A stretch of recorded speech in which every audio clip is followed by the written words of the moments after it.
Hi, I'm Geri Jewell. Hi, Geri Jewell. Hi, Vicki. Hi, I'm Vicki Abelson, and this is Game Changers. And if ever there was a game changer, it is this lady right here, this woman, this human, this person who, for those of you who live under a rock and don't know, I'm just going to say off the top, because we're going to get into the whole story. I spilled water all over the table. You really should stop imitating me, Vicki. Is that what it is? So Geri, who wrote this book, Walking as Straight as I Can, and who actually was in this living room with Cloris Leachman, Yes. who was also on Facts of Life, which I didn't even, I don't think, when I booked it at the time, I did not make that association. No, you didn't. I didn't know. But Geri was the first person, not just first woman, but first person ever with a disability to be a regular on a series. I was the first woman, actually. Oh, there was a guy? Disability. Yes. Who? And I've always been said that I am the first person with a visible disability to be on a primetime series. Right. But there was a little person on the Wild Wild West. I think it was Peter Gunn. Peter Gunn. Yes. But this is what was different with me. Okay. I think I was defined as a disability. I don't think Peter was defined as someone with a disability. I was thinking that. I was wondering if a little person qualifies as having a disability. It does, technically. It does. But what I'm saying is, it's different. Yeah, Mm-hmm. and there was Lou Ferreira in Hulk. Right. Hearing impaired. But again, it was an invisible disability that you couldn't see. Nobody knew that. That's right. Yeah. That's right. So I would say I'm the first way out there visible disability woman. Big disability. No. It's a big disability, which you have made you have turned your disability into an ability. That's really that. Scratch that. This is live. She did not make her disability an ability. It has nothing to do with that. But you made it. You used it. I wouldn't say you've made it an asset, but I would say that. Well, in a way, you have. Yeah, I did. You have, because you've inspired other people and you've given other people permission. Of course. And that's huge. And you've done that through your stand-up, and you've done that in all kinds of platforms, in your book. And yes. I'm walking as straight as I can. So, all right, we're going to talk about, before we get into Geri, and we're going to get into me? Wow! As soon as I said that, I was like, okay, we're going there tonight.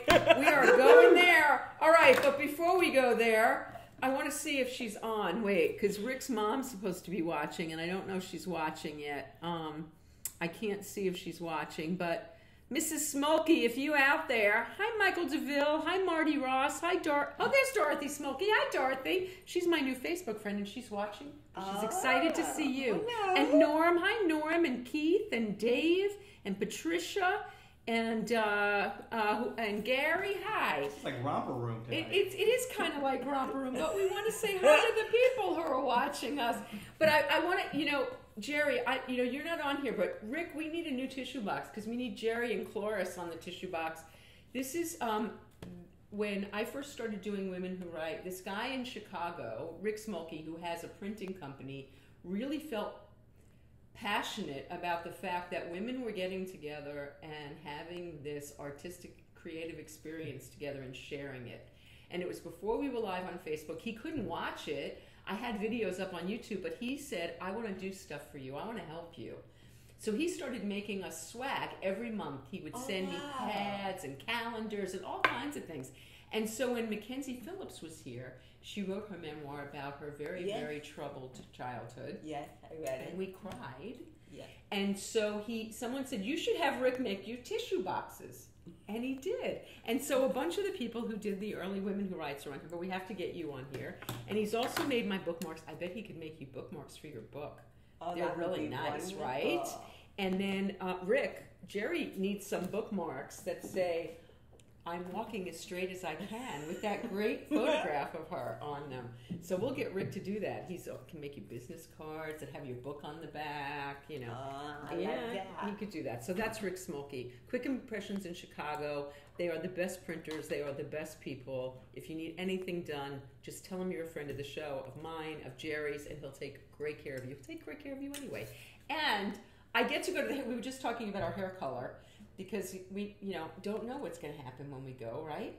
Don't know. Is it going to be lighter, darker? Because I trust my hairdresser. Do you? I do. Oh, God, yeah. You love your hairdresser? I had a crush on him in high school. Oh, are you serious? Yes. You've been going to the same hairdresser this whole time? Well, no. No, we went to high school together. Yeah. And he was in all the plays, and I had such a huge crush on him, Paul McKay. Oh. And we ran into each other in the 80s, and he had a salon up in Studio City. And he's been doing my hair ever since. I love that. What's the name of his salon? Let's give him a plug. Paul Florent. Paul Florent? Florent. Yeah. So he changed his name for the biz. Well, no. The guy that he was partnered with, his last name was Florent, and I believe he passed away of AIDS in the 80s, and Paul took over the salon. And his wife, she does the color. Nice! So Paul does the cut, and Connie does the color. And I love that. My hairdresser's in Studio City also. Oh, okay. Nicole Venables, who I love so much, and she has this hairspray, Hair Crush Love. Fuck off. Oh, I love that. Me too. So Deadwood. It is so. Yeah, Deadwood. Yeah, we're fucking back. We're fucking back. I love that.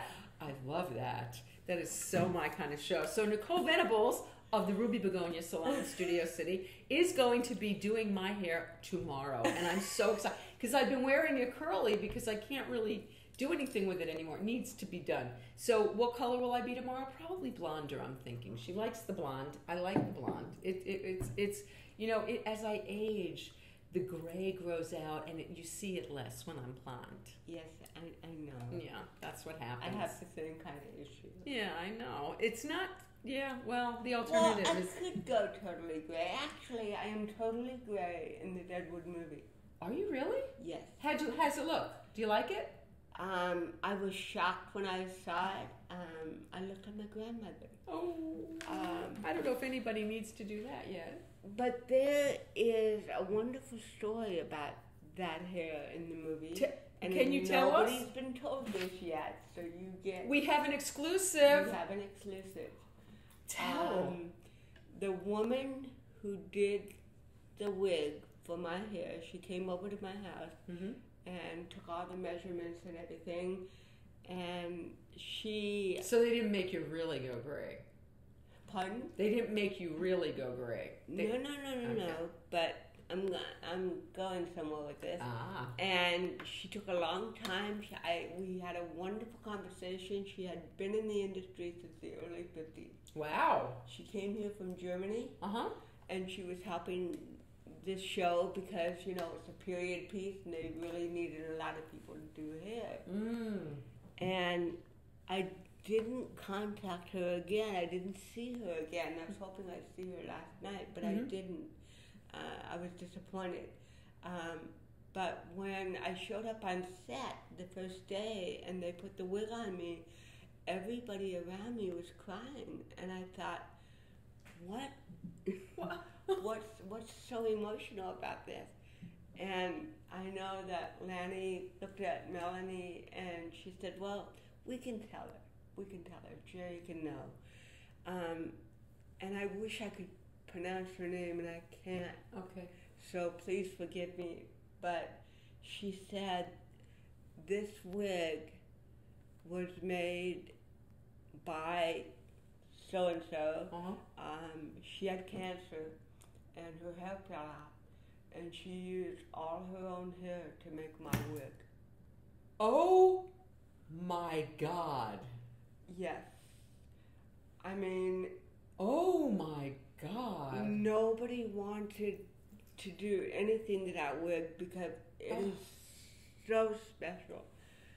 And it was interesting because when she was at my home, you know, like I said, we had long conversations, and she noticed a picture on my bookcase.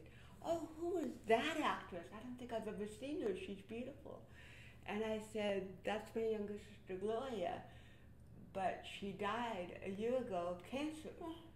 And she said, oh, I'm so sorry. So the fact that she didn't tell me that she had cancer, wow, and that she used her hair for my work, that's very humble. that was something that I will never forget as long as I live.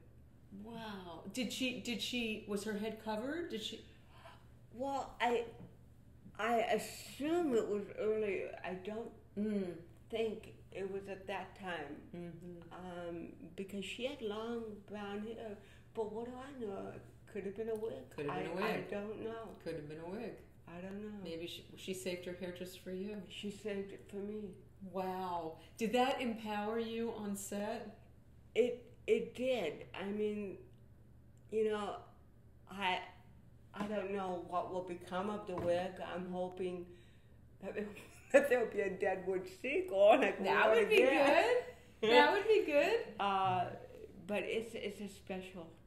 That was an act of love. Totally. And I have got to thank her for that, because that just touched my heart. And, you know, I know it had something to do with her embracing the loss of my sister also. I bet it did. Yeah. I bet it did. Oh, wow. I'm sorry for your loss. Thank you. That's a beautiful story, though. That doesn't happen a lot in Hollywood, does it? No, right? it doesn't. It doesn't. And the fact that she chose me to use that hair. Wow. Wow. I'm moved, and for those of you who don't know, Geri went last night to the premiere of Deadwood The Movie. Yeah. We're fucking back. Yes. Who came up with that? Do you know? I have no idea. I love it. But the movie is phenomenal. Oh God, that's so great! I'm excited. It premieres May 31st on HBO. Oh, there's my brother. Your brother's on? Yeah. Say hello. Hi, Fred. Okay, let's see who else is on. Patricia's on. Norm Fenton. Did you? Was he there last night? No. Andy, Gary, Michael. Hi, Lynn Stewart. Do you know Lynn? Yeah. Oh, I love Lynn. Hi, Lynn. Barry. Pete, you're right here. Rick, hi, Rick. Jody Siegel's watching. Michael, consider it done. Oh, Rick's making your bookmarks. He just wanted you to know. He's on it. You're getting your bookmarks with your book on there. Thank you. Annika, hi. Jeff, hi. Deanna, Lynn Sweeney. There's a lot of people. Jolene, hi, Jolene. My good friend Jolene, Rob Content. Barbara, hi, Barbara. Bart. Rebecca, Gary, yeah, we're just saying hi to everybody. Pete's gonna, Mick, hi, Mick. I know Pete's gonna get the questions, Pete's gonna keep track of questions for us. Pete, do you want to come out here and just say hi to everybody? For a minute? I want you all to say hello to Pete George, who Harriet Shaw kept calling Pete my sound guy. He is not my sound guy. He is my rock and roll comedian that I love. Both of these. Who I couldn't do this without. Pete is what's the word? Indispensable. Indispensable. The word is indispensable. Yes, tell both my ex-wives.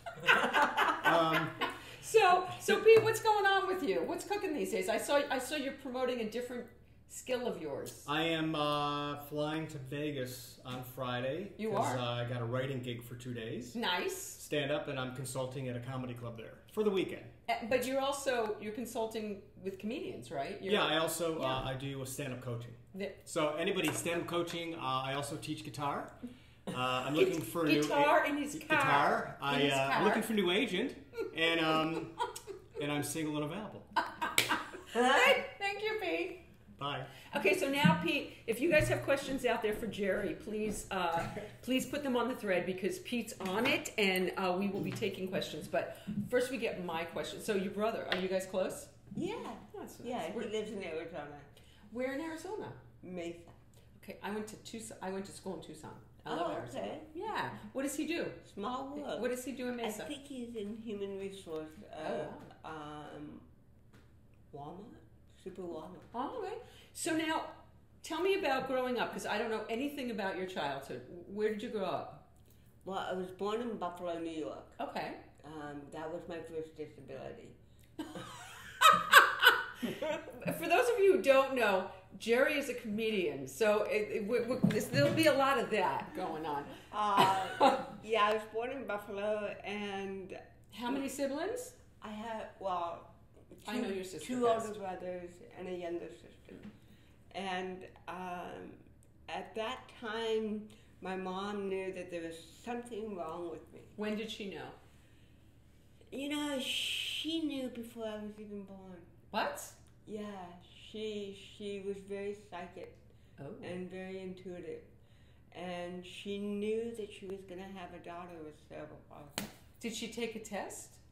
What do you mean take a test? There's no test. There's no test. There's no test. There's no test. She was very strict Catholic, and my brothers are 10 and 7 years older than me. Oh, wow. So wait, let me ask you a question. Cerebral palsy is not something that happens as a result of the birth. It's something that... It is something that happens as a result of the birth. But so how did she know that? Lack of oxygen to the brain.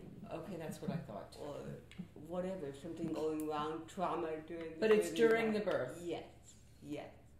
And when she was 18, she was a nanny for a family in Maine. Mm-hmm. And my mom came from hardscrabble, depression, big families. Right.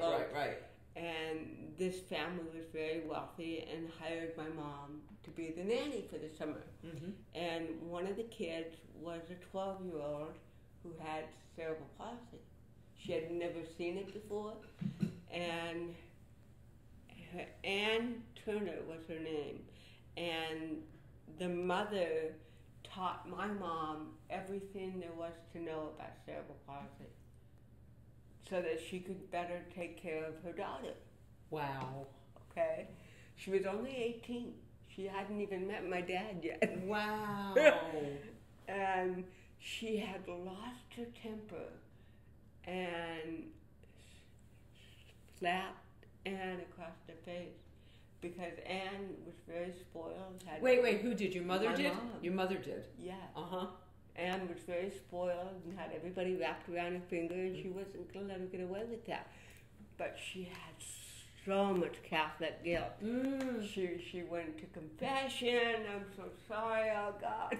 Yeah. How old was Anne? But she always knew in her mind, this is how she perceived it, she thought that God was going to punish her one day for that act. Oh my God. She told me that herself. Years later. Then when there was a car accident shortly before I was born, where a driver lost control of the car, ran up my parents' front lawn, knocked over the maple tree, and my mom was carrying me. And my mom fell. And the water broke, and she was rushed to the hospital, and I was born 3 months premature. Oh. She knew that I was going to be that baby that she had always thought was going to happen. And so she kept taking me from doctor to doctor saying my baby had cerebral palsy. And they were looking at my mom like she was nuts. Because you were just a little baby. Yeah, there's no way to know. You didn't know. And so my mom was way before her time. And she didn't think that about your older brothers? No. She never went... She knew it was going to be a girl. And the real irony here is my middle name is Anne, and she named me after that girl. Oh my God. Yes. Oh my God. That's just crazy. And the fact that she was prepared to care for you. But I have to tell you that the Turners guided my mother and my father to UCLA to get out of New York because they said UCLA was the most progressive hospital in birth defects at that time. Wow. So they picked up everything, came to LA. For you? For me, to get me diagnosed. And she was right. And this is the How old were you when you were diagnosed? Well, this is the other weird thing about the diagnosis. Yeah. You usually go into a private office and you're diagnosed by a doctor. Okay. Right? Mm-hmm. Well, the doctor came in the office and he said, Mrs. Jewell, we have a symposium going on this afternoon in front of 300 medical students. Would you mind if we do the diagnosis on stage? Oh my God! So you were destined for showbiz. I know! Oh my God! So she agreed to it. How old were you? I was 18 months old. And, you know, there were 300 doctors. And if you notice that movement, that is called athetoid. Oh my God! And they were applauding. And my mom always said, I bet you she thought they were applauding her. You got it in your blood. Yeah, and the weird thing about it is that when I was about 12, I became obsessed with Carol Burnett. Carol Burnett. And I started writing her. Dear Carol Burnett, when I grow up, I want to be a professional comedian just like you. I want to be an actress. I want to make people laugh, but a healthy, wonderful laughter, not one that's making fun of you, but laughing with you. And Carol always wrote me back. Oh. Every single time. And she told me there were no guarantees that I would become professional. The important thing in life is to put out the effort and to try, because you'll never know what you can do unless you try. And I have all those letters from Carol. Oh my God! How old were you when you started writing her? Well, and did you ever get to meet her? Well, this is amazing. When I was in high school, I ordered tickets to the Carol Burnett show. I mean, it was my dream come true. I went with 3 other friends, had 4 tickets, and we got a front row seat. Oh. And granted, we BS'd a little bit. We told the usher that I was completely deaf.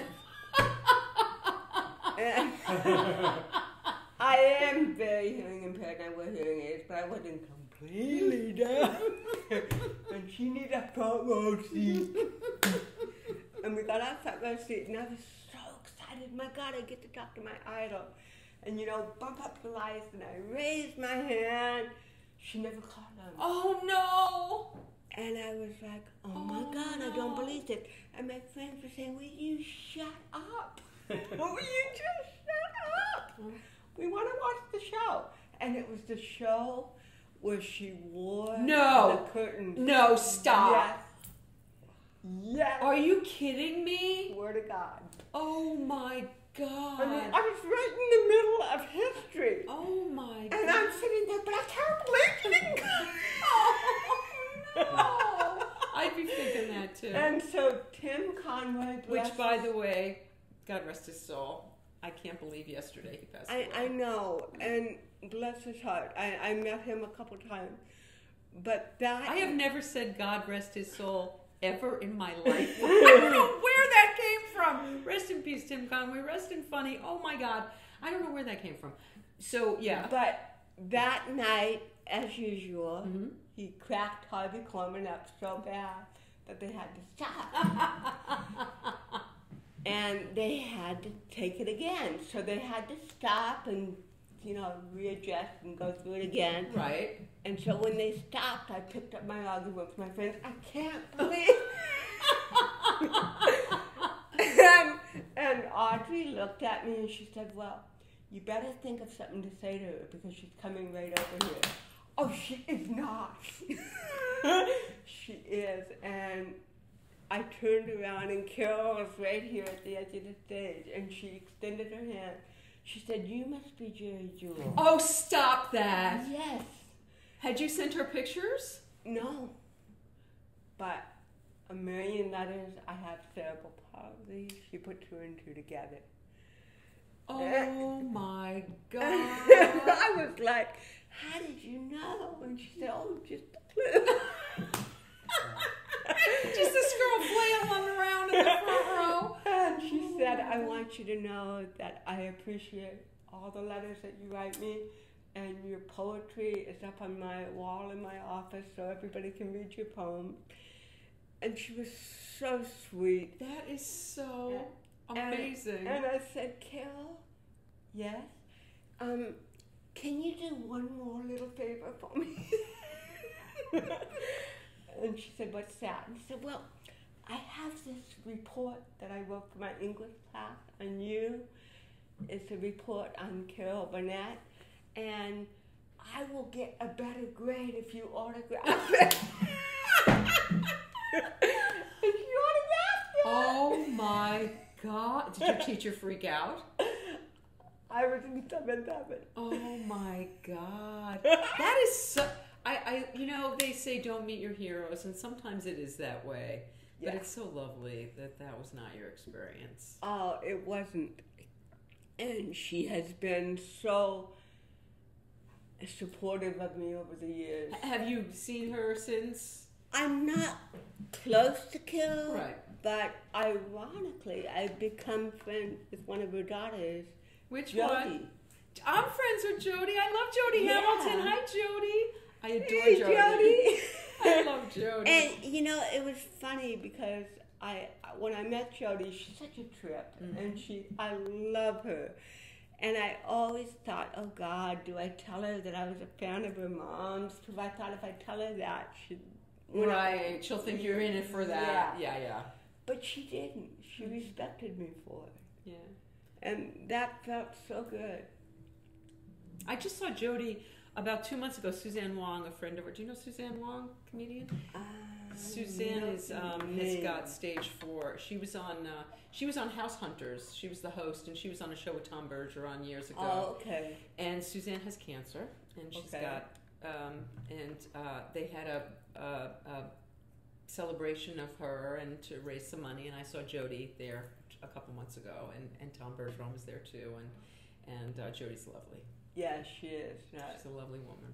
Well, that is a beautiful story, and a proper story to tell. You're getting a lot of love. People are shooting up love. A proper story to tell on the day after Tim Conway passed away.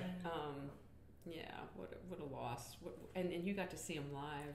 Yeah, and I also did the Tim Conway golf tournament in the 80s. And was he hysterical? He was so funny. You didn't know whether he was serious or joking. I mean, it was like, really? Boy, that went over big. Oh, that's so great that you've had so many experiences. Okay, so let's go back to early you. You're in Buffalo. Your parents come out to UCLA so you can be properly diagnosed in front of 300 doctors. Yes. They knew right away. Then I was put into school at 18 months old, and back then, there was a school just for children with cerebral palsy, no other disability. Oh. So from age 18 to 18 months, No. 18 months to 6th kindergarten, I had the same teacher. Oh. With only kids with cerebral palsy. Was that a good thing? It was. What did I have to compare it to, Vicki? I guess that's true. There you go. I'm an idiot, of course. So, yeah. No, you know what? Her name was Hazel. Okay. Hazel. Oh. Did you watch Hazel? I watched Hazel. Did you watch Hazel, the TV show, when you were little? I did. Yeah. Was she like that? Was she like... No, Hazel was nothing like that Hazel. Okay. This Hazel was a drill sergeant. Oh. And that's why she was so brilliant with these babies with CP. Because she didn't let him get away with anything. I mean, I can remember, and it would be considered abuse today, but it wasn't. Come on, we're so... PC. Please. Yeah. I was throwing a tantrum, and I must have been 2 or 3, and she said, "Are you going to continue to scream?" if you choose to continue to do this, I'm gonna put you in the closet. Oh wow. And she did. Oh wow. Okay. Ooh, that's making me a little crazy. No. She put me in. Actually, it wasn't traumatic at all. Really? No. I love closets. Were there clothes in there that you could play with? I didn't come out of the closet until I was You stayed in there a long time. Okay. Yeah. For those of you in the know. No, but she put me in the closet. Yeah. And I realized that she had a point. Did you really? You remember that? I do remember that. Wow. And she said I was extremely fast intellectually. Mm. And she had to really work to keep up with me, keep one step ahead of me. And so the only drawback being put into a special ed system, if I just had Hazel old for the first 5 years and then be transferred to regular school, that would have been the best.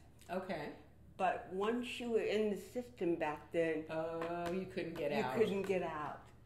So I was, you were in special ed your whole life. Yeah, moved to one special ed, and there was never another Hazel. And there were a few exceptions to the rule. I'm not going to, say it was all bad. But interesting, when my first book came out in '84, called Geri, and by the way, it sucked. If I would have written a book in '84, it would suck too. So. Oh, I hated it. And I did. Was it a memoir? Supposedly. Okay. But I didn't write it. Oh. But my name was on it. Oh. And I was so young. I was 25. Did your agent talk? All right, we have to talk about your manager because I know about your manager. Was it your manager who taught you? Yeah, it was my manager. Okay, we'll talk about he's the one that kind of got me into this book deal. Oh. But so your parting with him has been recent? No, this was a long time ago. Oh, that book deal. That book. Oh, okay. I didn't. Yeah, okay. That book. And I had a dream book tour that authors would dream of. Really? Every major talk show in the country. And I hated my book. Oh. So it wasn't fun, How would you talk about the book? If you hated the book, how would you go on tour? Number one, when they sent me the galleys, you know what that is? Yeah. I have a book. I refused to read it. That's not a good sign. Because emotionally, I was a teenager. If you don't let me write it, I'm not going to read it. Oh, so how could you answer questions on a? It was very difficult. Oh my God! And I'll never forget when I did Phil Donahue, and a lot of the hosts never even read it. Of course, you know that. But he read it. Oh no! And he highlighted everything that he wanted to ask me about. Oh my God! Now remember, I didn't read it. Okay. So he gets me on the air, and this live back then, no taping. There's no way you can get out of it. And he said, just like this. Just like this, where there's live no taping. Yeah. Well, we have a lot of people on, Geri. We're going to have to ask questions soon. All right, go ahead. Well, we're on the air. Yeah. And the first question he asked me, he said, Geri, I noticed very early on in your book, you wrote something that I wondered about.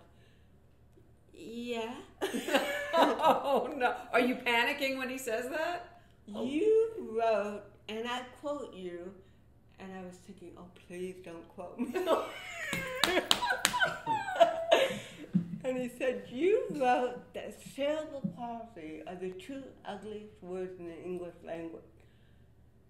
Why would you write that, Geri? That sounds totally hypocritical of what you represent and what you do in your life.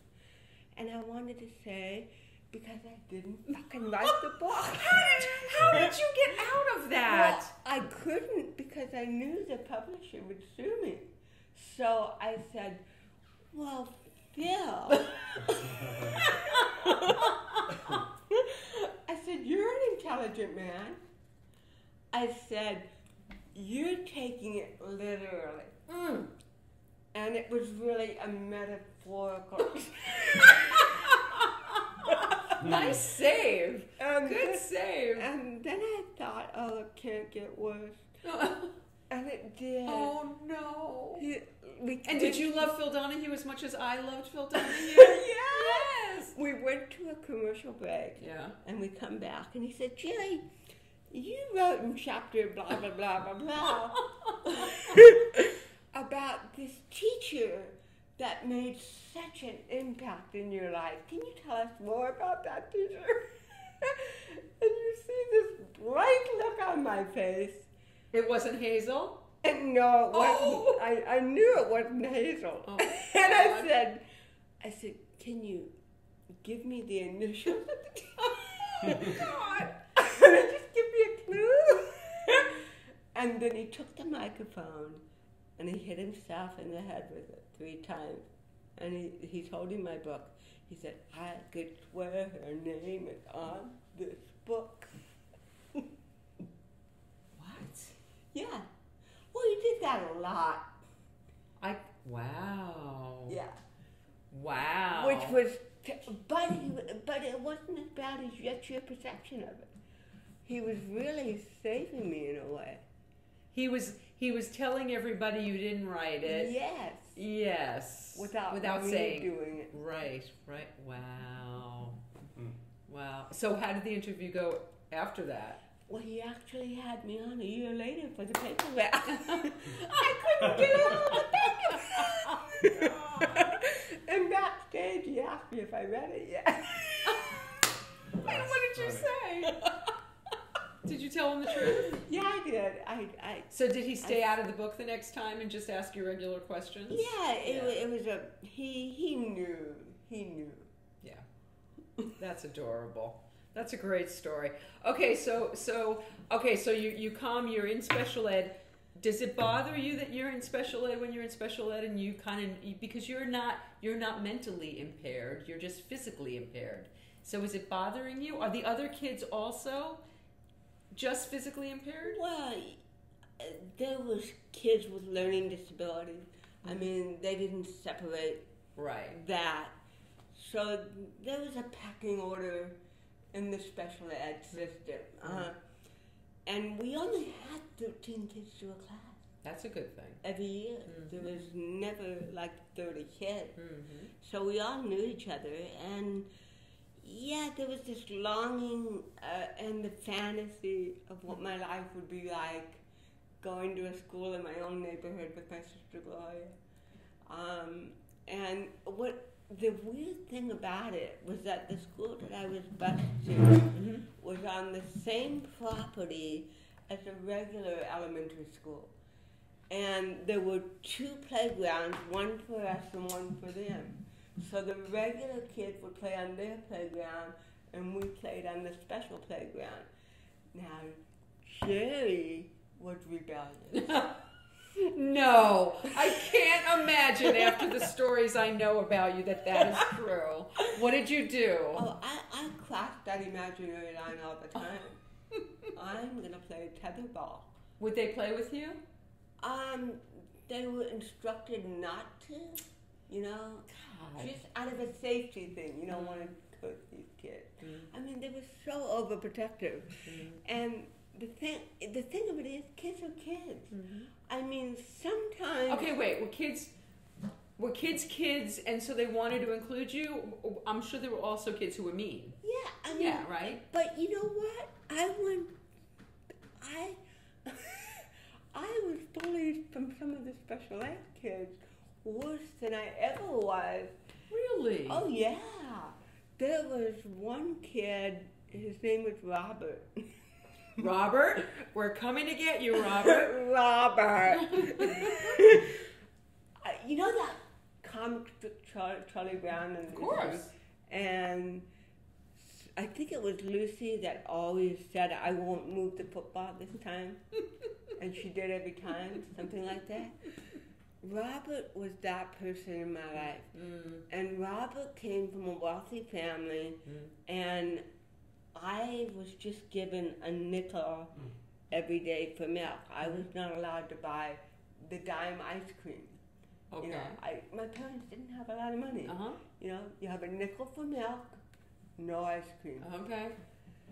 And Robert knew I liked ice cream. Robert had pockets full of change. Oh. And he would say, you want a dime? I know you want ice cream. Ice cream! And I must have fell for that so many times. And he never gave you the dime. Oh, he gave me the dime. I bought the ice cream. It's almost gone. And then he runs into the classroom. Jerry stole my money again. Oh, my God. Oh, we hate Robert. Robert, we hate you. Oh, my God. Would you get in trouble? Oh, yeah, every time. And he started a game. And it was...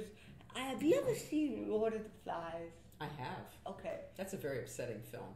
Yeah, well, Robert was very upset. Now, this is the interesting thing about Robert. If you met Robert as a kid, you wouldn't know that he had a disability. Really? No, because Robert came in later. He was transferred from a regular school because supposedly the note that was sent home to the parents was that Robert had bone marrow cancer, I think it was. And so they couldn't have him in a regular public school because he could get hurt, and they wanted him to be with kids that were gentle, that wouldn't hurt him. And I think Robert was very angry that he was taken out of a regular school system and put in with us 12 kids, which he resented because he didn't even identify with us. Does that make sense? Totally makes sense. Yeah. That would make me very angry. Of course. And he was a very angry child. And he started a game called Blah, B-L-A-H. Okay.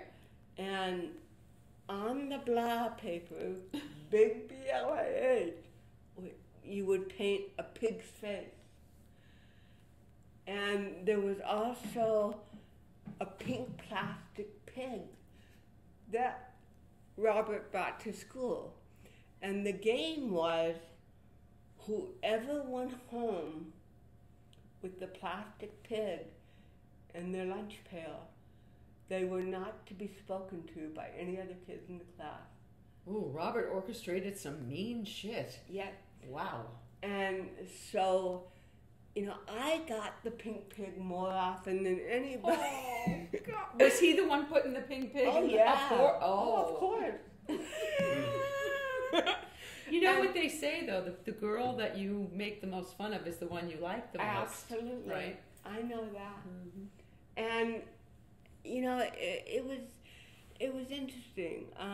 I think Robert did like me, but he didn't quite know what to do with it.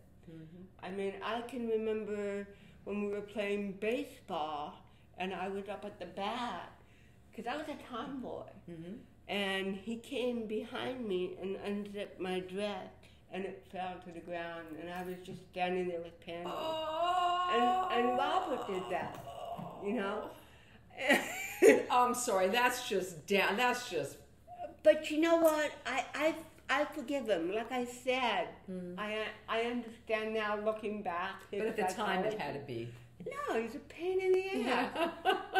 He broke my finger on the bus because I wouldn't give him what he wanted. He said, I'm going to break your finger.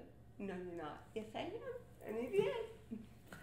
He did. He was just, and... yeah, that's a lot of anger. But I do understand what you're saying. Of course. Yeah. Of course. Yeah. And me, I was just like I am now. I had such an incredible sense of humor, and I laughed. And did the other kids laugh with you? Most of the time. I think that if you were angry, like Robert, you didn't appreciate that. Yeah. There was one kid who had prosthesis. And I don't know what I said or what I did. I was just being funny. Yeah. And he came after me and chased me into the girls' dressing room. I mean, the girls' bathroom. Yeah. And he grabbed my pictures, my school pictures, and ripped them up in like 10 pieces and threw them on the roof of the school. Oh my God. But you know what? That's okay. Well, you have a great. I think your attitude about everything across the board is what has made your life so extraordinary. Of course, of course, and I get that from my parents. Okay, so tell us about that. So you're the one sibling out of 4 that has a disability. Are your other siblings? How are they towards you? Oh my God, they were great. I mean, I was blessed with 2 wonderful brothers, and you know, they were a lot of years older than me and Gloria, so they came from a different generation. But they made our lives magical and fun. Aww. They were always doing stuff with us. And Gloria, what a blessing Gloria was, because Gloria was my best friend. Aww. All through my childhood and adult. She was my younger baby sister, but boy, she was protective of me, and she loved me, and we were so close. We were closer than most twins. So that has to come from your parents. It does. So your parents had a good marriage, very loving? Oh, yeah. I mean, we had...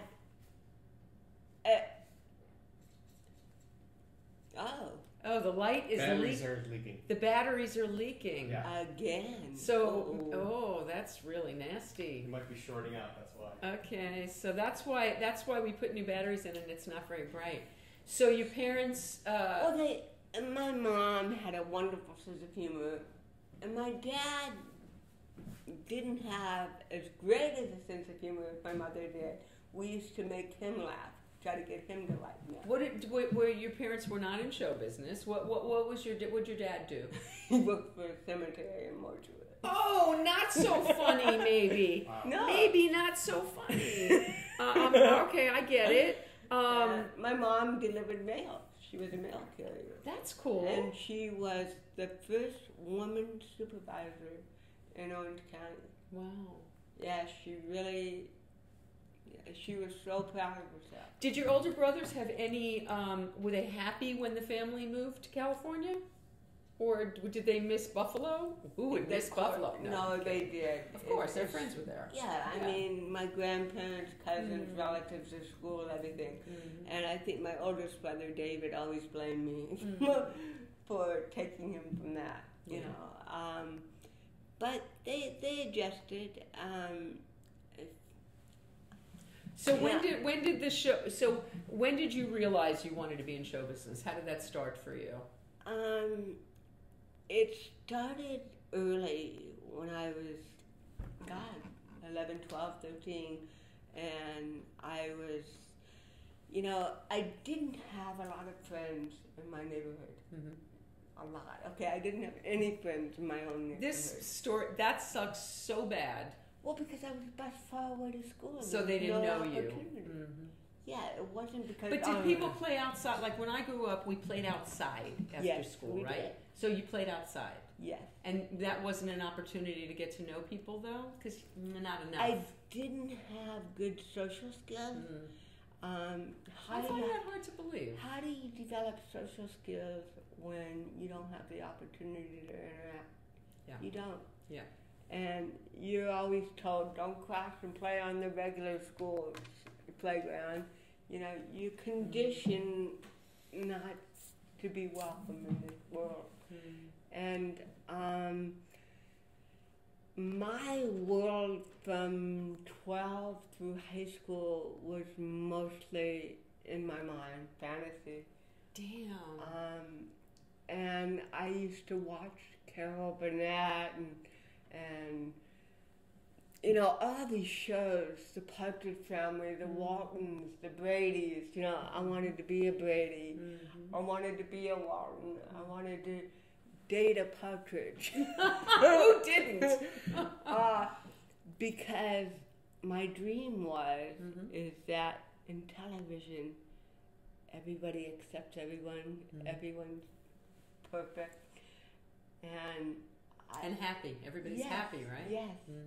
And so it's not surprising that I would go this route, because you know what they say, if you really want something, you have to focus. Everybody that I have ever wanted to meet, I have met. Wow. Everybody. Really? Yes.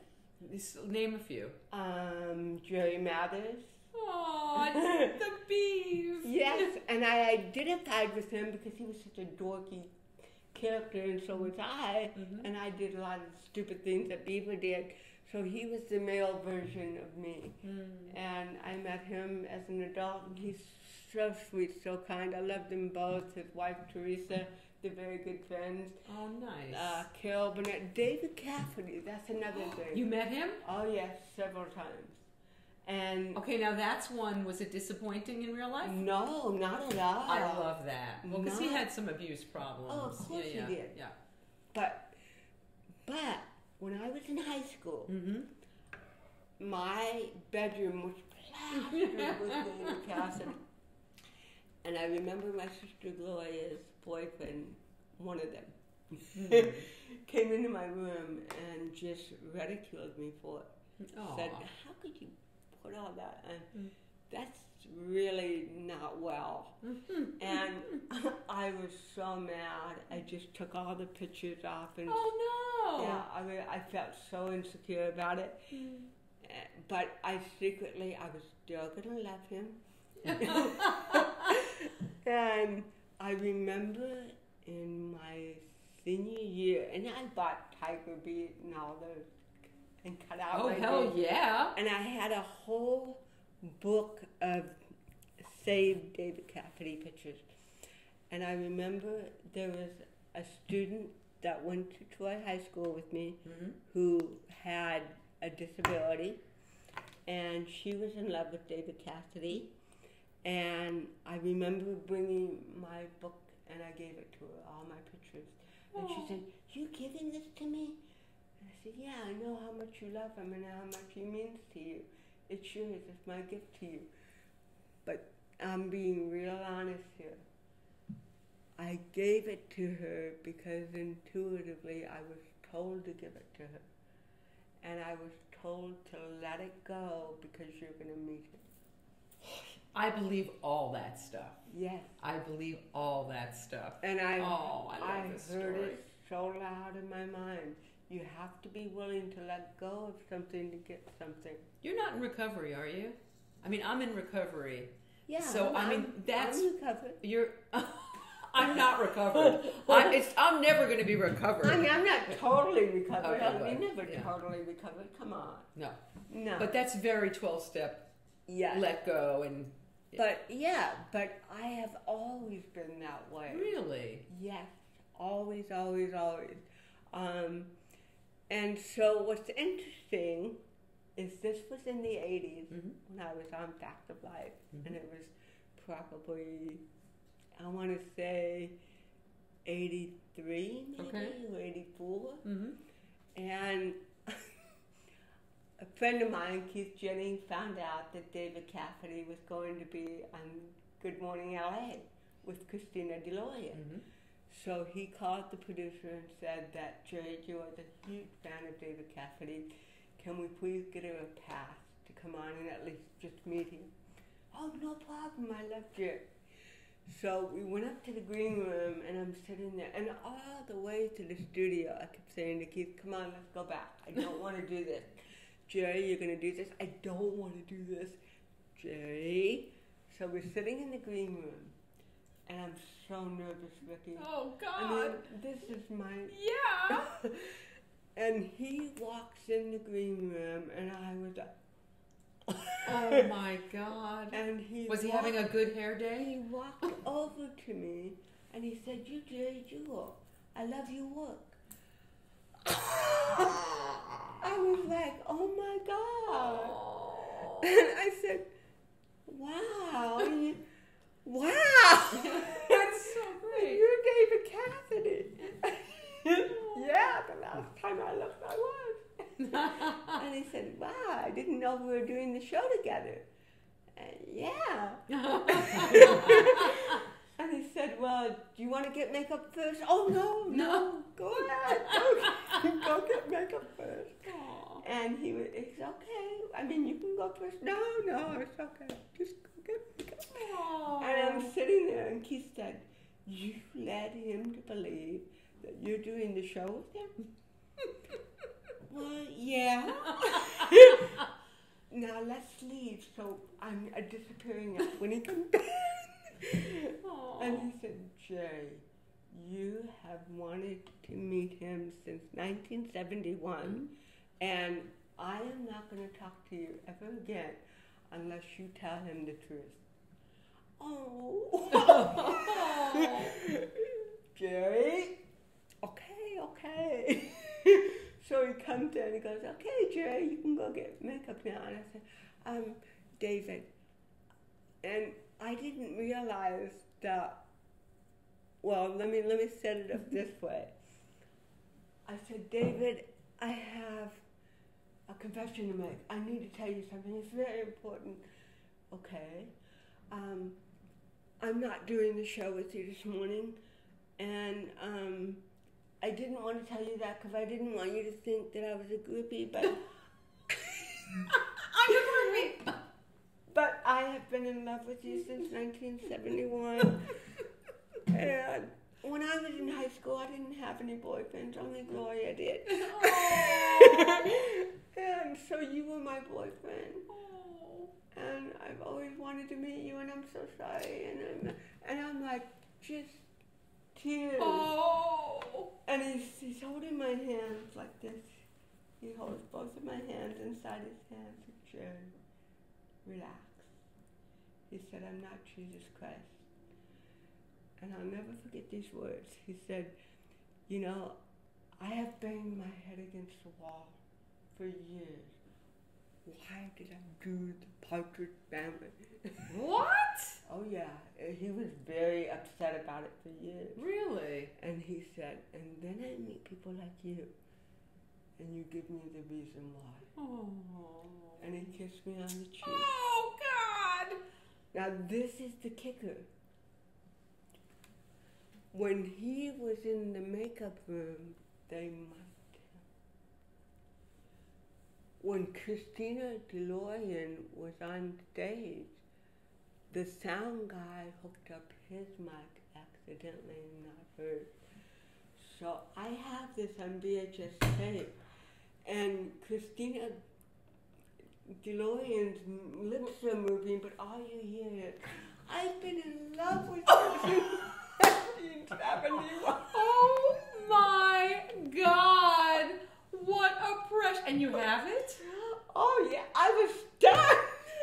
When I got home and played it back, I was like, oh my God! And that's a great story. His publicist called me the next day and he said, "David loved meeting you, and he wanted to make sure that everything's going okay in your career.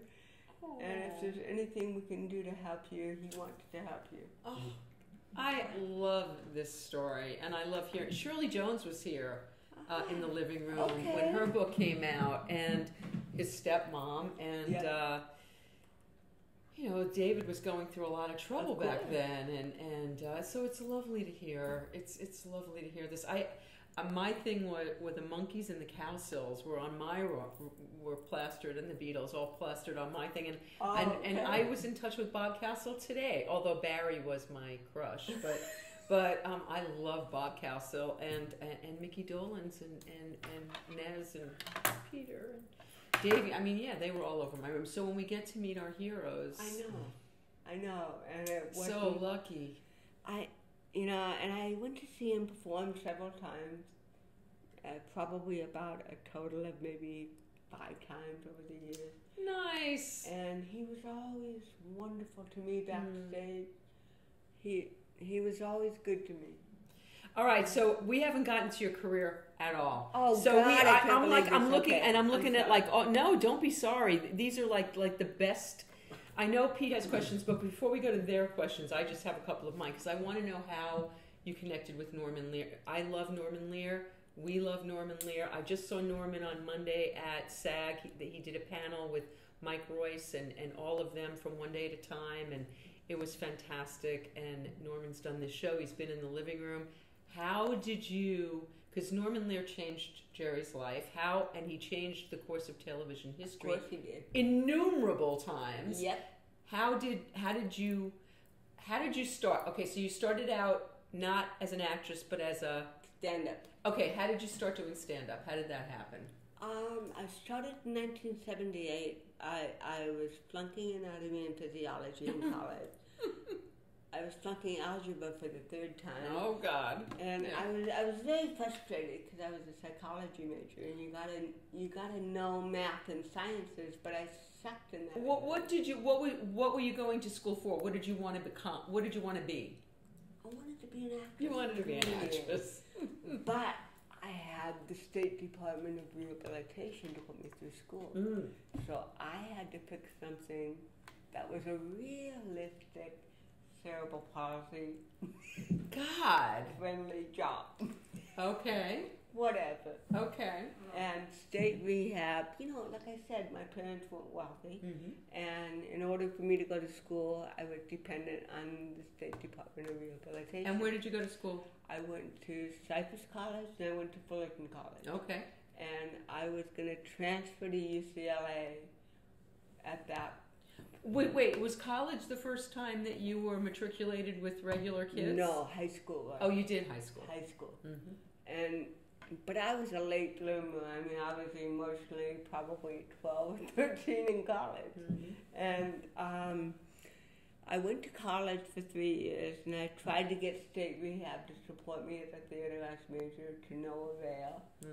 And so... because there hadn't been anybody with cerebral palsy who was an actress. And he showed me this big blue book. And he said, do you see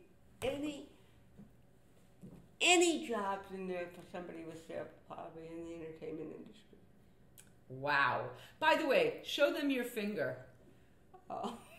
And why do you have that finger? Well, there's a blue finger with a white wheelchair on it, and it's symbolic of get out of my fucking Parkinson's. Oh, I love it. Okay, so there was nothing in the book. Yeah. Okay. And so he's a dream killer. Psychology, social worker, and accounting. There were a lot of successes for people with cerebral palsy in accounting. Really? Oh. I don't get it, but whatever. Okay. Why?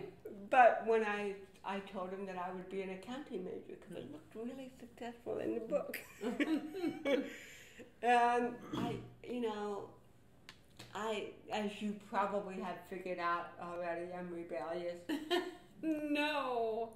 And I was also naive and came out of special ed, so I didn't understand paper trail. I thought that when I met with him in the office that he wouldn't know anything I was doing on campus. He's not there. He doesn't see what I do. Well, when I got to the college, I took all theater classes, and I was an accounting major. Oh, my God. And the State Department of Rehabilitation got all these receipts from the bookstores.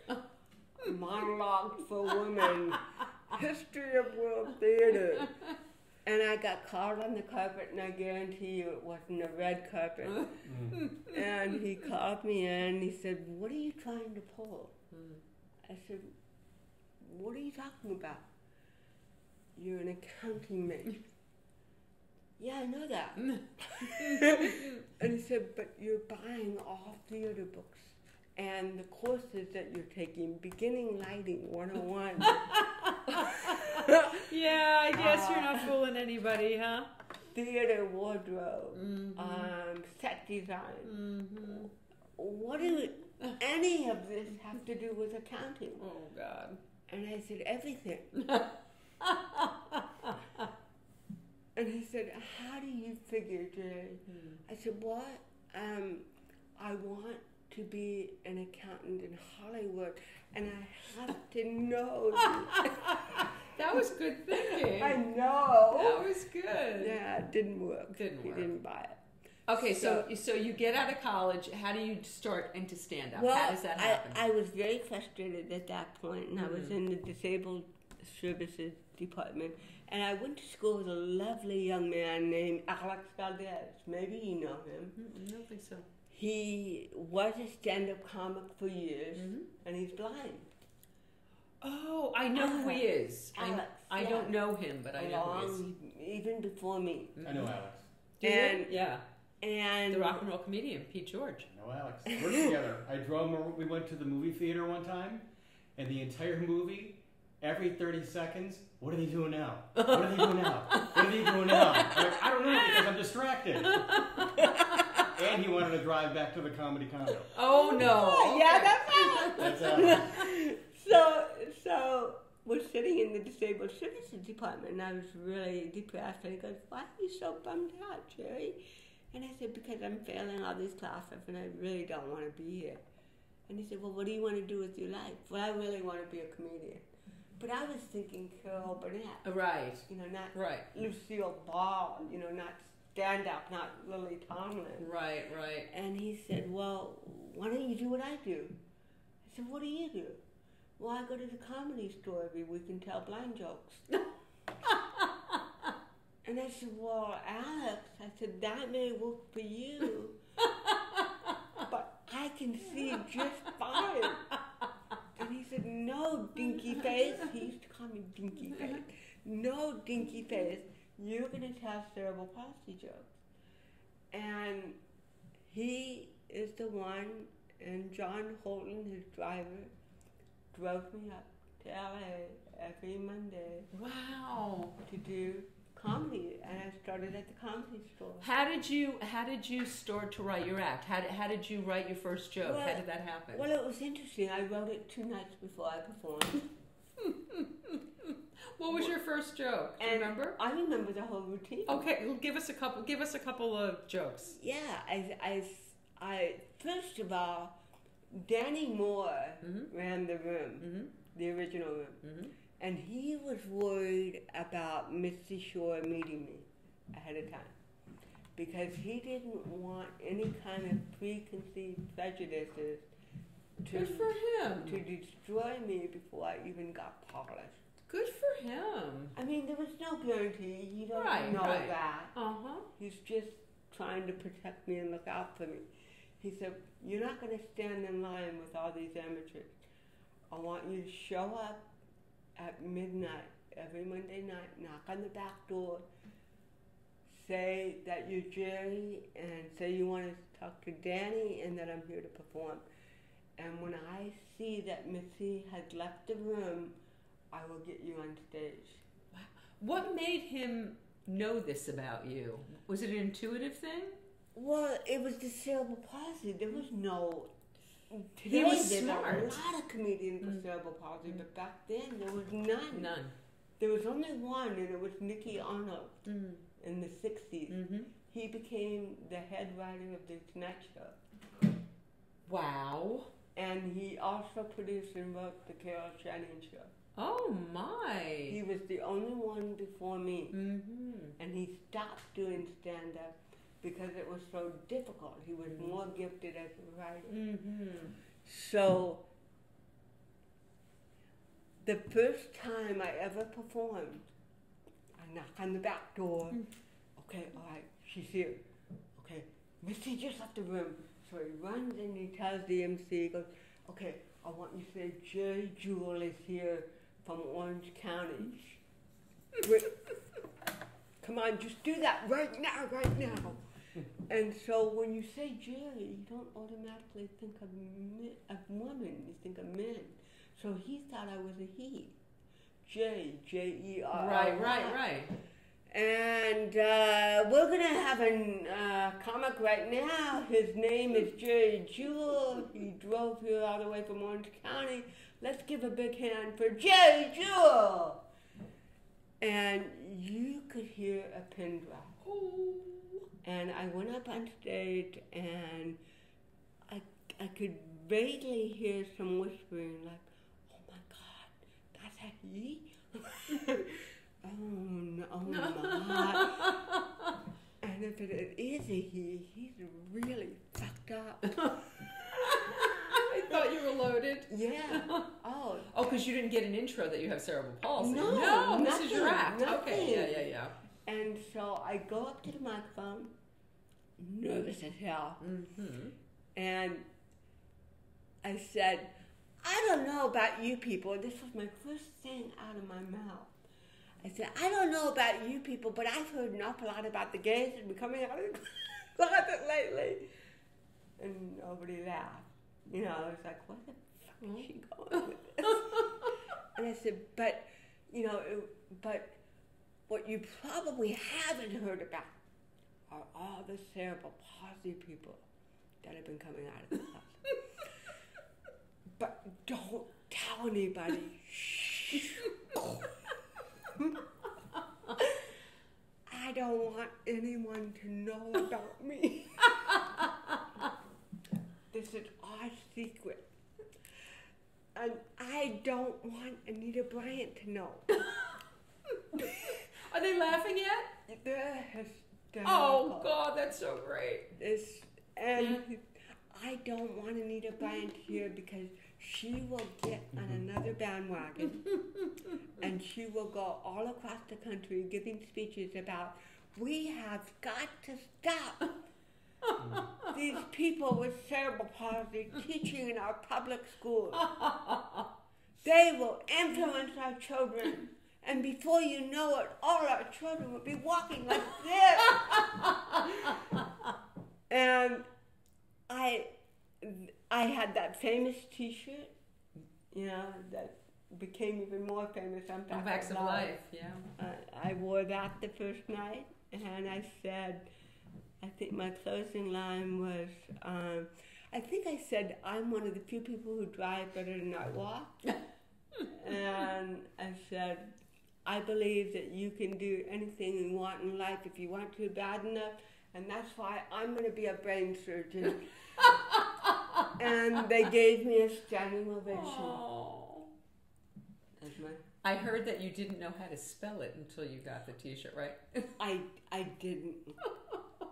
And all the T-shirt that I have at that time, and it's in the Hollywood Museum now, the original one, with the cerebral palsy spelled wrong. I spelled it wrong for years until I got Facts of Life, and I was going, "Oh, there's no E in palsy." I love it. Gosh, I could have saved 30 cents if I had known that. Jesus. All right, so you're a stand-up comic. How does Norman Lear come into your life? Fernfield Brooks was told about me. "You gotta see this comedian with cerebral palsy. She's brilliant." "Oh, I don't want to go through this. No, you gotta see her." And she was like, "Oh, all right." And I killed. And she said, "All right, I want you to perform for the second annual Media Access Awards." This was in 1980. And Norman Lear and Charlotte Ray, which I forgot about. I forgot that she was there that night for years.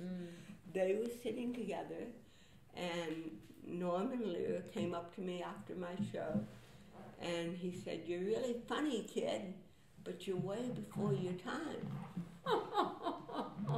And I said, "So wait a couple months."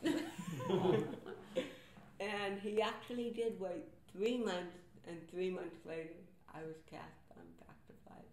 And it aired Christmas Eve, 1980. Wow. And it was, this is a true statement, it was the highest rating Facts of Life episode to date at that time. Wow. So now, how did your life change when that happened?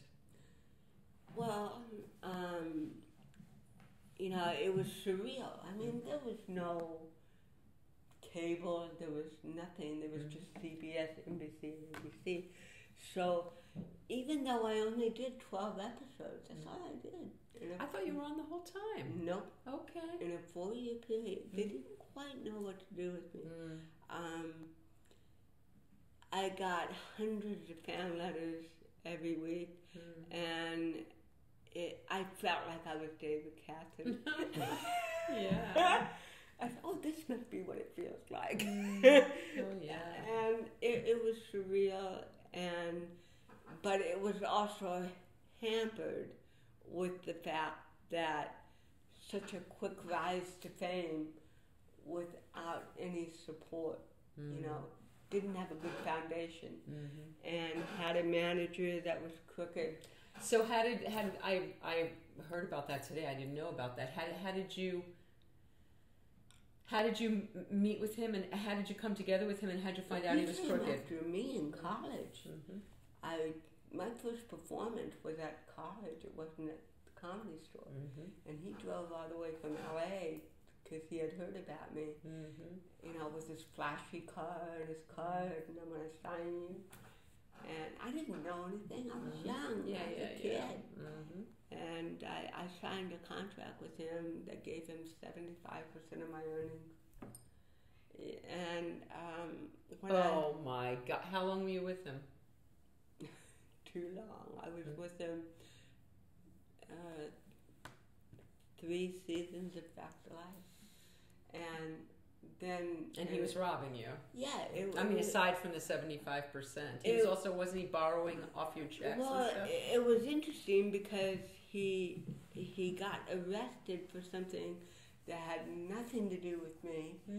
And what he did was book me all over the country doing $500 gifts here, so that I wouldn't know what was going on here in Hollywood, so I wouldn't get drift of it. He was trying to hide the truth from me. And then somebody told me about it. Your manager, he's being indicted, I think, for stealing $1.3 million from other people. I think you should look into it. And then I did a Facts of Life episode, and this was before he went to jail. And all my checks went to him first.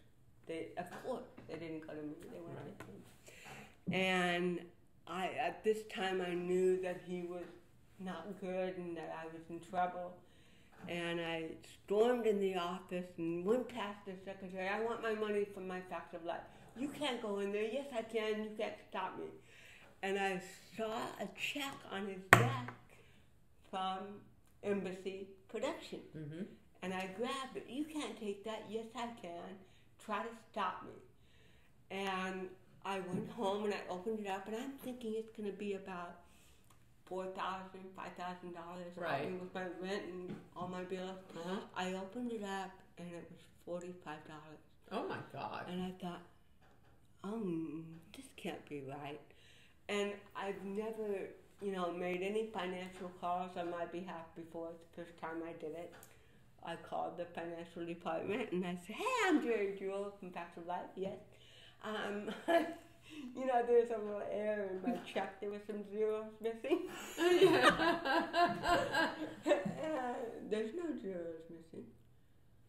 No, you don't understand. The check is only for $45. That's right. Well, this was for a week's work.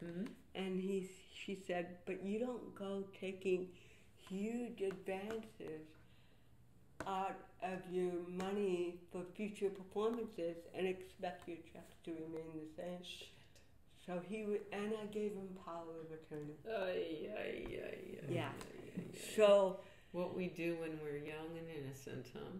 And I have to credit Norman because he was out of the loop. He didn't know that all this was happening. In fact, Al Burton, who was the other producer of Facts of Life, I went to him with that $45 check, I was in tears.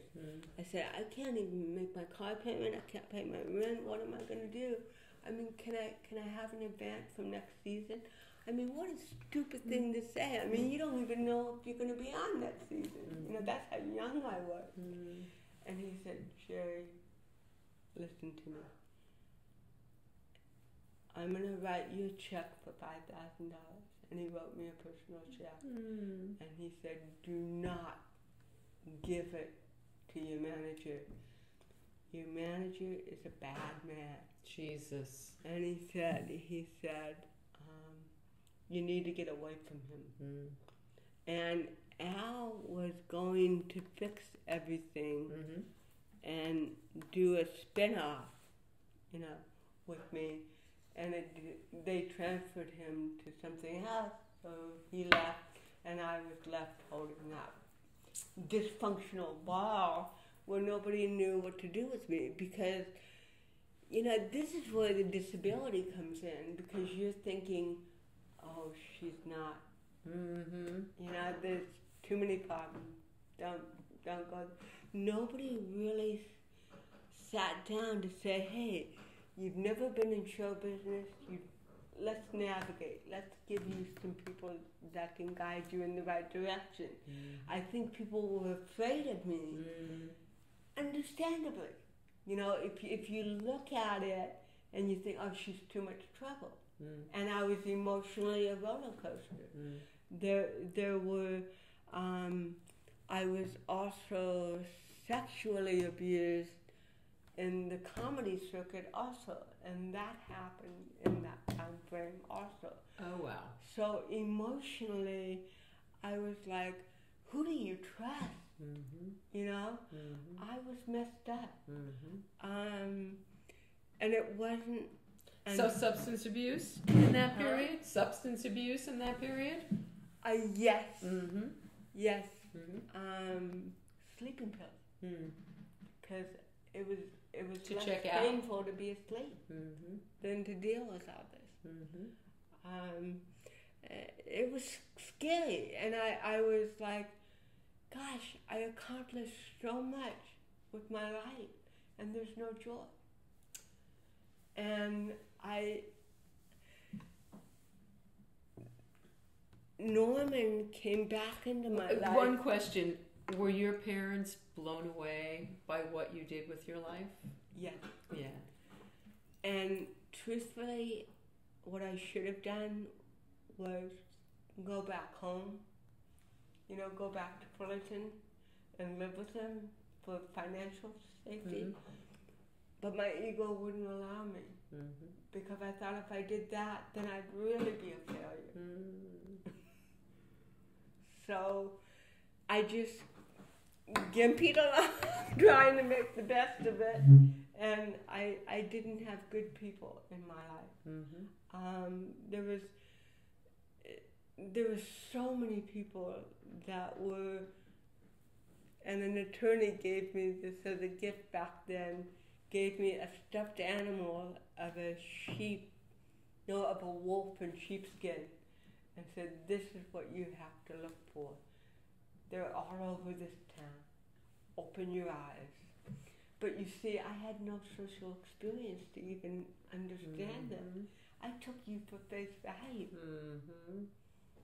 How did you get Deadwood? How did that happen for you? Well, this is, you know, I'm so blessed. I really am, because in 1999 my marriage was over. I was married 10 years, and you know, I came from a troubled background, and so the marriage was somewhat dysfunctional, and it wasn't working, and I was again checking out sleeping pills, avoiding what I needed to take care of, and I was in a lot of physical pain, because the neck, if you notice the earlier years of my performing, my head moved a lot from CP. Well, that wears down the neck. Yeah. So I also was in chronic physical pain, and the stress and the emotional struggle was making it worse. And then I left my husband. We were separated, and I was in LA, and I had a job in London as a consultant, and I really thought that I was going to die, and that was in 98, the end of 98, and I thought, I'm not going to live much longer. And I was very skinny. I weighed probably, less than 100 pounds. Wow. And I was so lost. And I was trying to maintain my independence, living on my own. And here, I couldn't even figure out how to manage. And I went to London, and that's when I knew I was in a lot of trouble. And the producers that hired me, I love them. They knew that I was in trouble. And they were concerned because they saw how my health, and they hired me as a consultant on a film about a comedian with cerebral palsy. But I was a mess. Even if it had gone, I don't know how I could have done it. And I had one day off, and I went shopping. And I bought a $200 pair of roller skates. And I brought them to the studio. And everybody's looking at me like, oh, she's lost her mind. I'm really not going to wear them. I mean, they're like, what in the world? I said, you don't like them? Well, yeah, okay.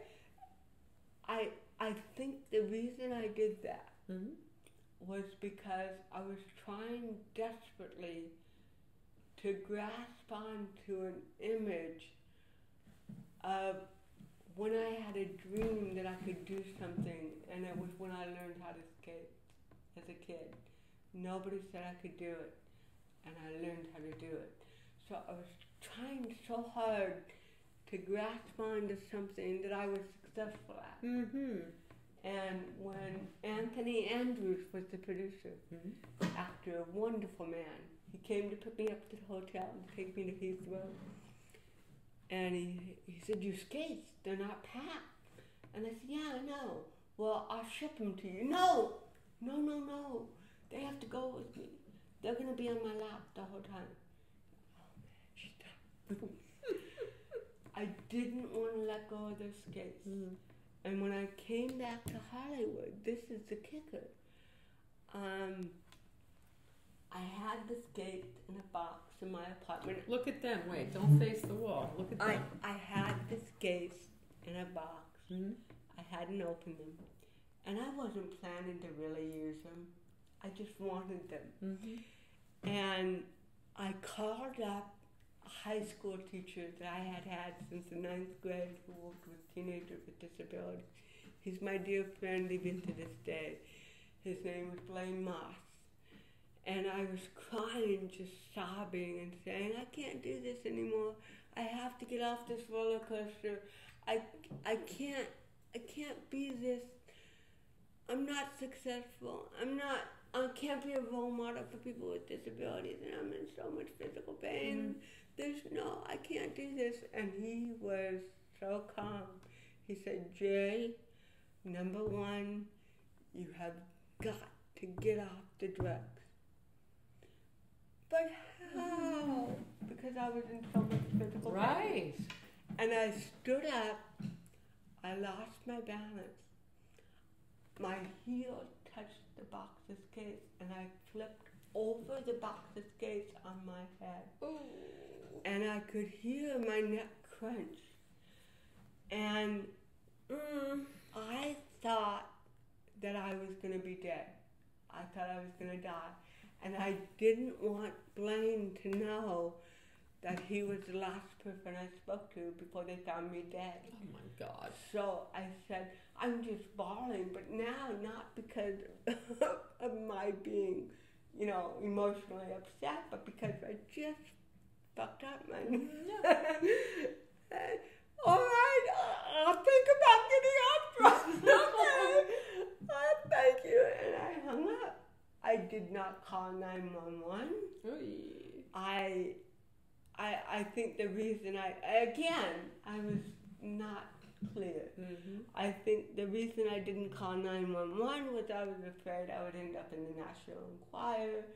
Jerry, I got back to life, all this. And I thought, no, I'm not going to do that. No. So I took a handful of pills. Oh. And I thought, it's okay. I'd rather be dead. And I took the drugs thinking that I'd never wake up. And I woke up 15 hours later with my 2 cats staring at me. And my neck hurt so bad. And I called my doctor and I said, can I see you? I need an appointment because my neck hurts really bad. I didn't even tell her what it did. And she said, well, I have an opening tomorrow. Okay. Oh my God. And I drove to the doctor. And I walked in and she was shocked.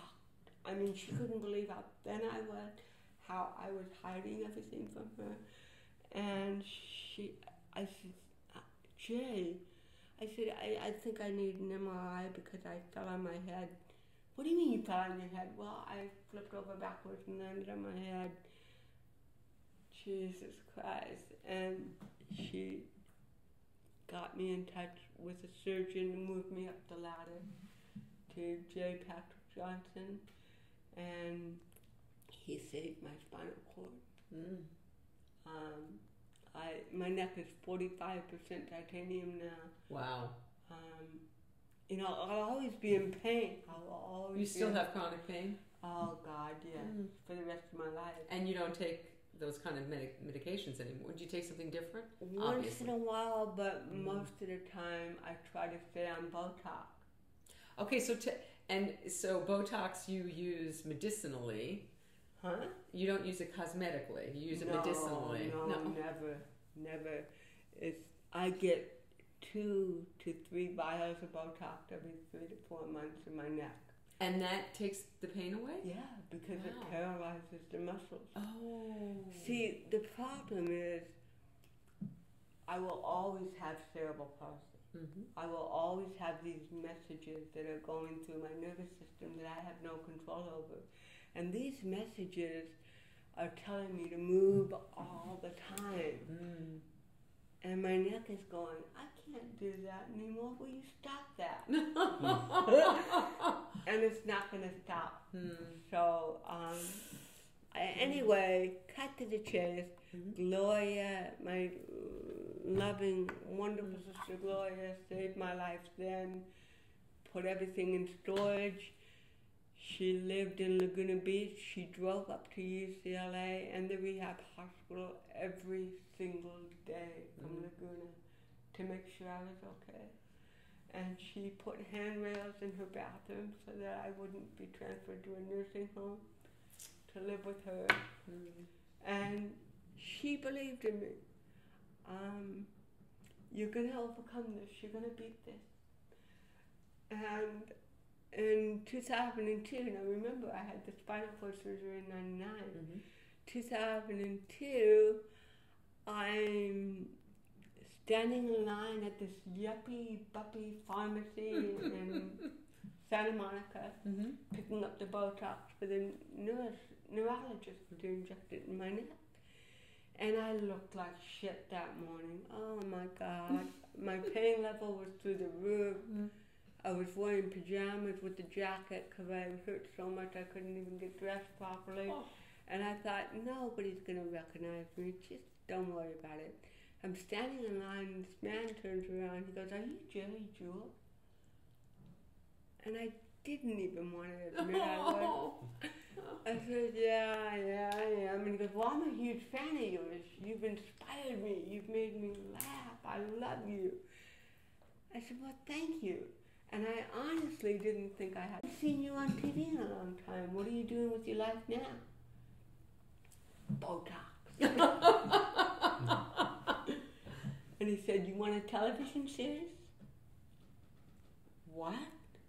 You want a television series? I said, wait a minute. This is a pharmacy, right? And he said, yeah, in case you don't recognize me, my name is David Milch. Oh my God. And I just signed a contract with HBO for a new Western called Deadwood. You want to do a Western? And I looked up as far as my titanium neck would let me. And I said, God, you have a real quirky sense of humor. I'm standing here with cerebral palsy, a titanium neck, dependent on Botox. And David Milch wants me to ride a horse.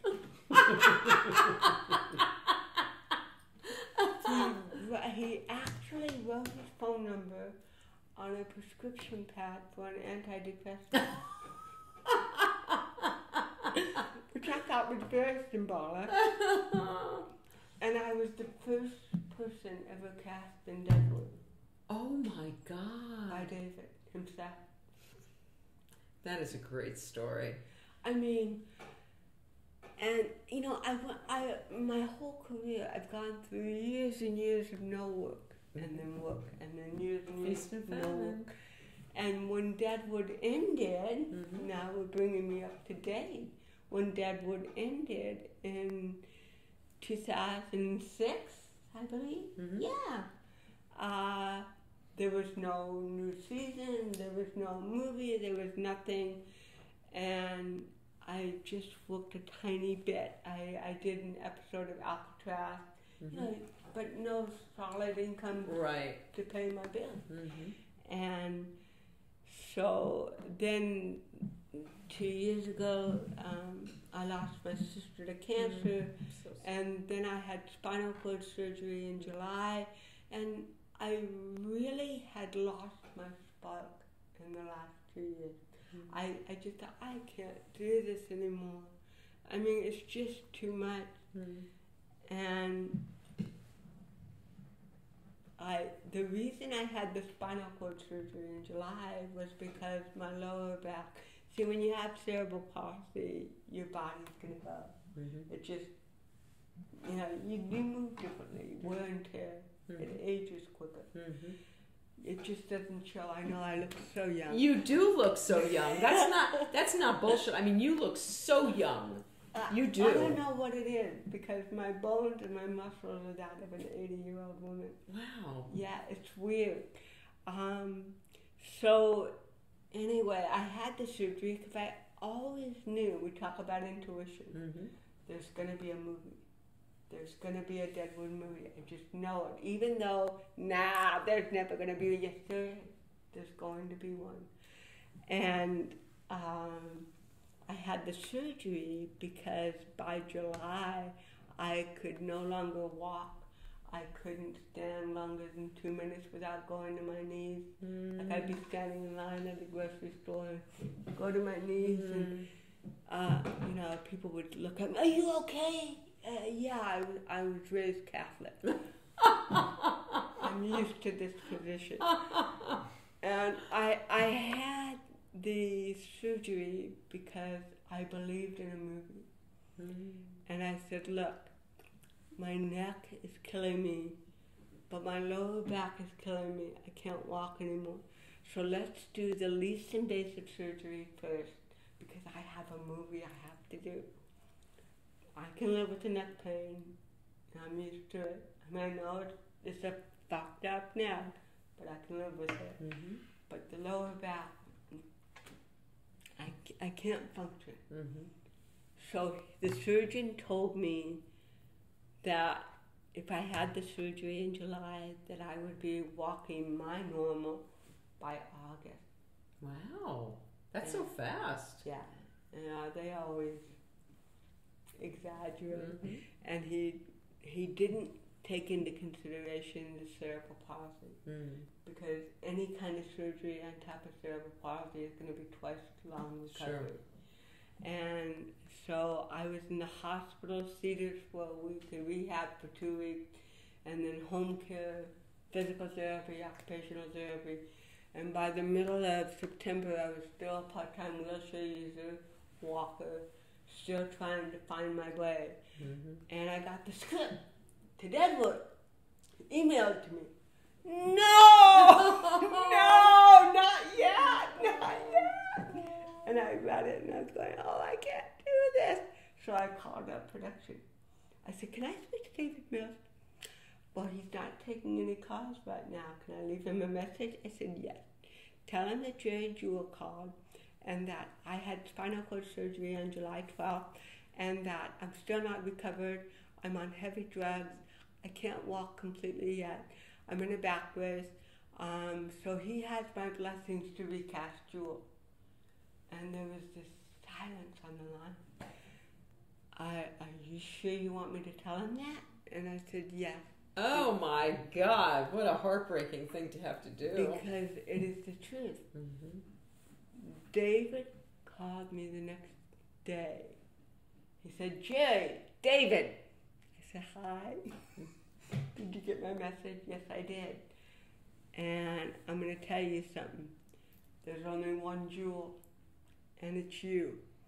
And I don't care if I have to get a wheelchair-accessible trailer, if we have hair and makeup and wardrobe coming to you, if we have to make changes in the script, you're going to be Jewel.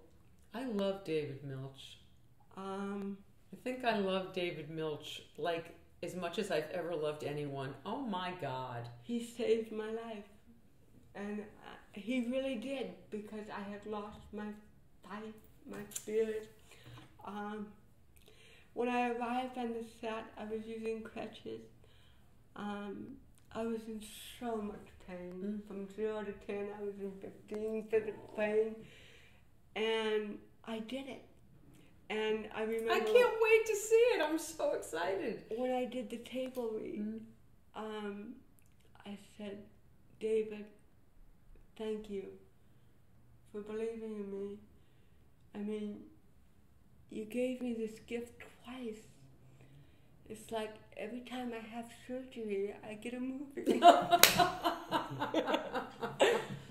I mean, you believe in me when I didn't believe in myself. And he said, Geri, I believe in you from the tip to your toes, the top of your head.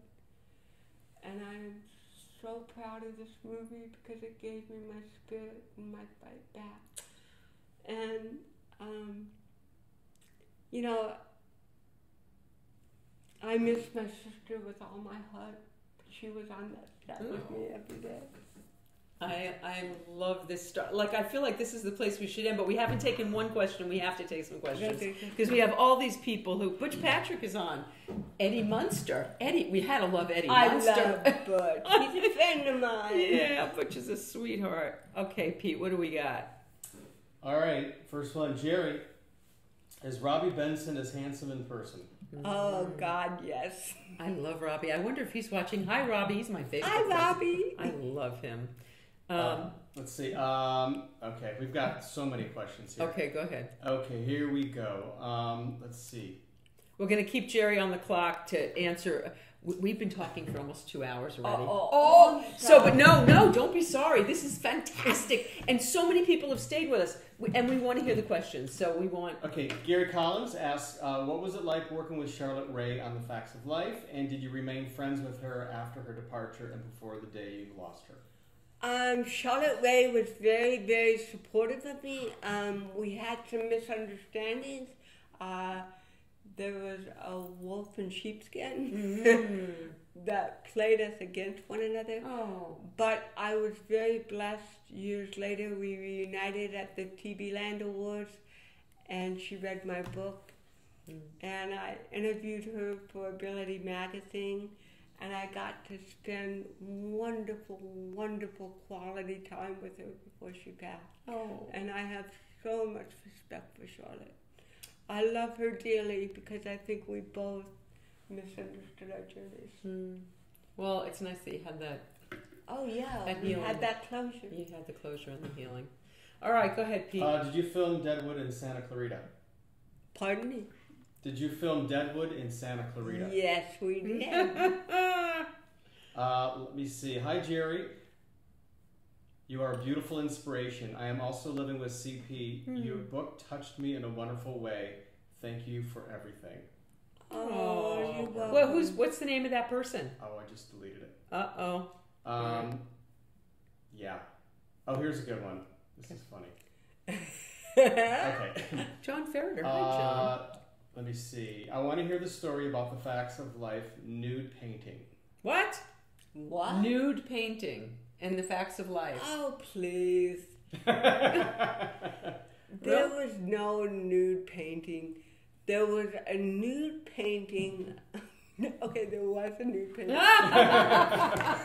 There was no nude painting. There was a nude painting. No, but it wasn't during the Facts of Life. It was years later. It was on Facebook.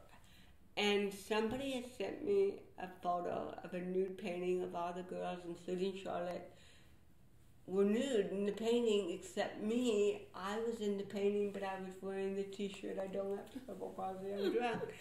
I thought it was hysterical.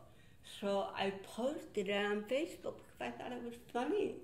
And I got put in Facebook jail.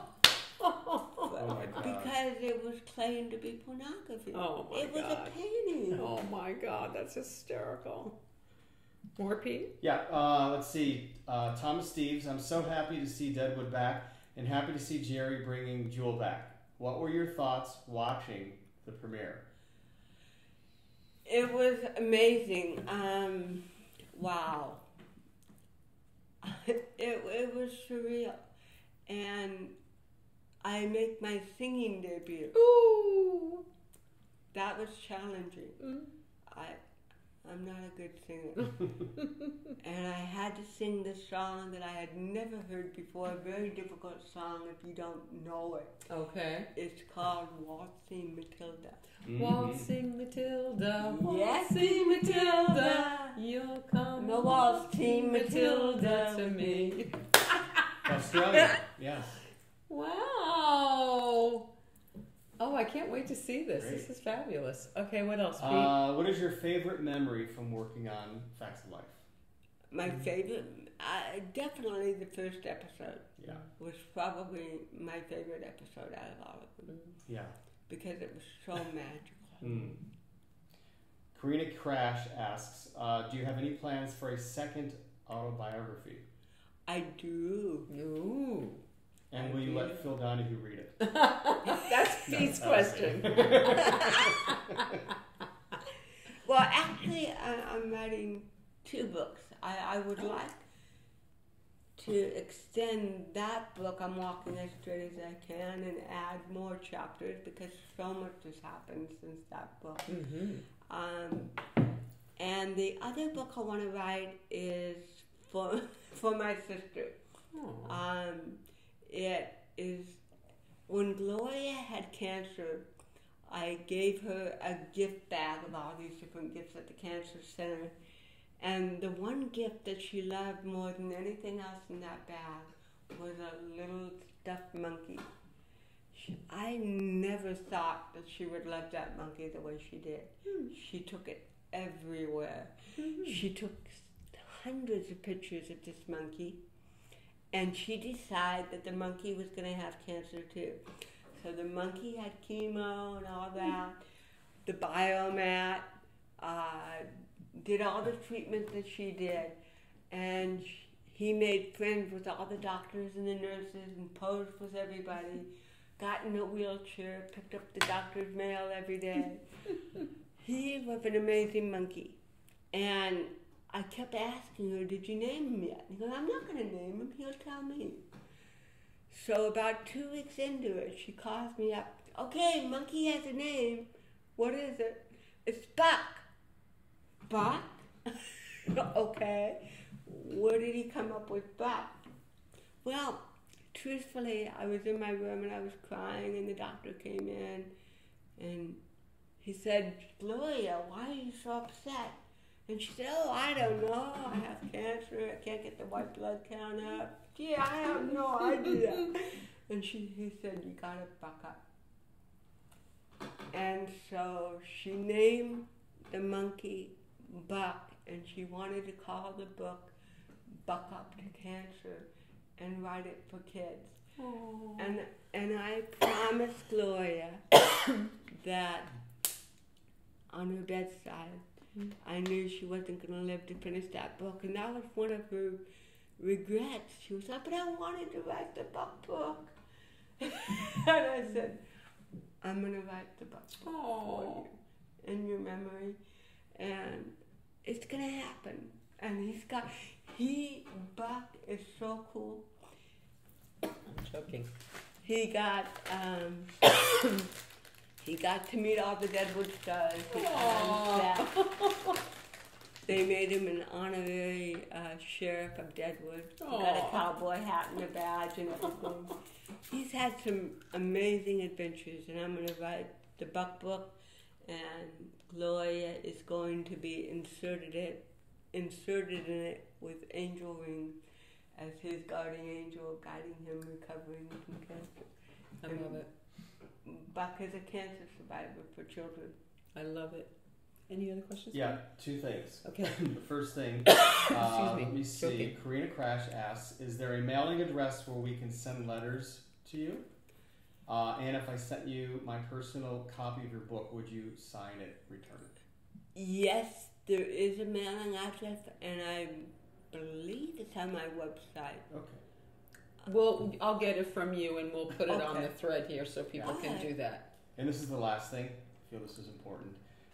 Josh Hands, he says, I remember Geri doing a stand-up routine at California State University, Chico, back in February 1993. It was raining that night, and Geri mentioned it at the beginning. I think she talked about Etch-a-Sketch versus Nintendo, Game Boy, one of her Halloween costumes, I did. Oh my and her God. impression of beef jerky. Great performance back then.